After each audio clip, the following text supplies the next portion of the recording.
Important line है, मैं वो कोट कर रहा हूं आपसे, जो हमने इसमें लिखा दिया। आप इसमें देख सकते हैं, इस ज्ञापन में हमने बजाता उसको कोट किया है और एमजेसी का जो जजमेंट है उस जजमेंट को भी हमने बजाता इसमें संलग्न भी किया है, इसमें आप देख सकते हैं।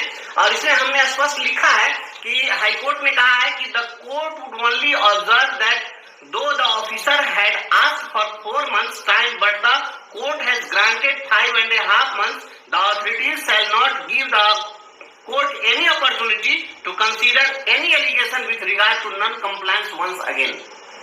आप स्पष्ट देख लीजिए, इसमें कहा था कोर्ट ने कि डायरेक्टर साहब या समय मांगे थे 4 महीने का, लेकिन कोर्ट उनको 5.5 महीने का समय दे रहा है और कोर्ट यह उम्मीद करता है कि इसके बाद नॉन कंप्लायंस की स्थिति किसी भी स्थिति में नहीं बननी चाहिए, यह कोर्ट ने कहा था। और यह 13 सितंबर 2019 को यह एमजेसी में पारित आदेश है। तो एमजेसी में जब आदेश पारित हुआ और उसका भी अब ये आपको 7वां महीना चल ही रहा है, तो आप 10 महीना हो गए ना, मान के चलिए 10 महीना, मतलब कि ये 4 वर्ष 10 महीना, लगभग 5 वर्ष होने जा रहा है। और लगभग 5 वर्ष में अवमाननावाद का भी अवमानी महोदय को जब हमने संज्ञान में दिया है, आप देखेंगे यह 24 तारीख को हमने दिया है और 24 तारीख को जो हमने यह दिया है उसके बाद अपर मुख्य सचिव महोदय ने संज्ञान दिया है। और अपर मुख्य सचिव महोदय का जो पत्र है आप उसको देख रहे होंगे, वह पत्र वायरल हुआ है, वह आप सभी लोग उस पत्र को देखें।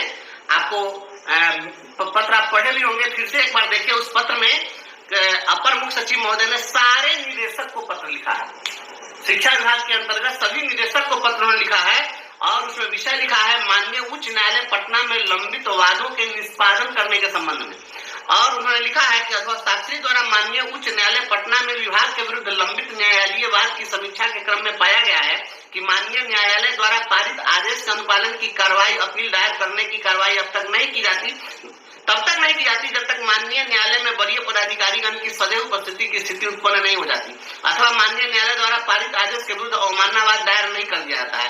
ऐसी स्थिति में विभाग द्वारा मामले की न्यायोचित समीक्षा करने का समय नहीं मिल पाता है, जिससे कई बार न्यायाधीश के विरुद्ध ससमय अपील दायर नहीं किया जा सकता है।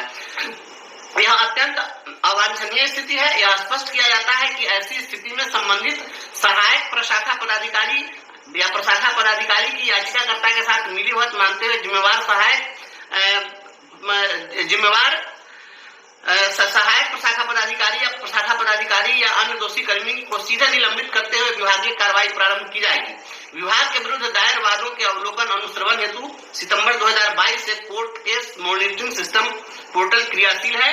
उल्लेखनीय है कि court case monitoring system portal में विभाग के विरुद्ध दायर वादों की पूर्ण सूची उपलब्ध नहीं है, जिसके लिए कार्रवाई प्रक्रियाधीन है। अतः उक्त के आलोक में निर्देश दिया जाता है कि निदेशालय वार गठित विधि कोषांग के प्रभारी पदाधिकारी कर्मी एवं लॉ क्लर्क विद्वान महाधिवक्ता कार्यालय माननीय उच्च न्यायालय के विधि समन्वय कोषांग से प्रतिदिन संपर्क स्थापित कर विभाग के विरुद्ध दायर वादों की सूची तैयार करेंगे तथा इसकी प्रविष्टि court case monitoring system portal में अद्यतन करना सुनिश्चित करेंगे। उक्त सूची संबंधित उप निदेशक प्रभारी पदाधिकारी के माध्यम से प्रशाखा को उपलब्ध कराएंगे। प्रशाखा द्वारा इस प्रकार प्राप्त सूची की सतत समीक्षा की, इसकी सूचना अभिलेख संबंधित विधि कोषांग में उपलब्ध कराया जाएगा। निदेशालय वार विधि कोषांग द्वारा प्रशाखा से प्राप्त अभिलेख court case monitoring system portal में अपलोड किया जाएगा। उपर्युक्त रीति से विभाग के विरुद्ध दायर मामलों के ससमय एवं नियमानुकूल कार्रवाई कर लंबित मामलों की संख्या कम की जाए। यदि भविष्य में किसी स्तर से जानबूझकर चूक या विलंब किए जाने का तथ्य प्रकाश में आता है तो इसकी जिम्मेवारी तय कर संबंधित कर्मी के विरुद्ध निलंबन या विभागीय कार्रवाई प्रारंभ की जाएगी। यह आप पत्र को पढ़े होंगे, हमने पढ़कर सुना दिया है आपको। अब यह स्पष्ट है कि अपर मुख्य सचिव महोदय के संज्ञान में ये बातें आ गई है कि कोर्ट के द्वारा पारित आदेश का अनुपालन विभाग में नहीं किया जा रहा है और उसके लिए उन्होंने कहा है कि इसकी समीक्षा करके और जो उसके लिए इन्होंने मॉनिटरिंग सिस्टम पोर्टल बनाया है उस पर अपलोड करें ताकि जो भी विभाग के स्तर से लंबित है उसका निष्पादन हो जाए।